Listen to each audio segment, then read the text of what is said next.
Hi, I'm Wesley from DeltaProto, and today I'm going to show you how to replace a 0603 component. Are you ready? Let's get to it!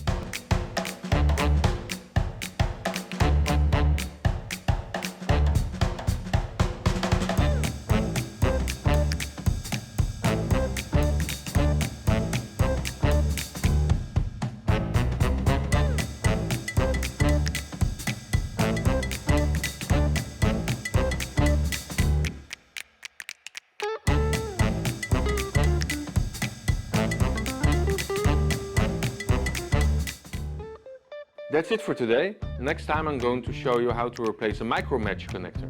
If you like this video, you know what to do, we like you too. And if there is a component you want to replace and you don't know how, leave us a comment and we'll help you. Thank you for watching and see you soon.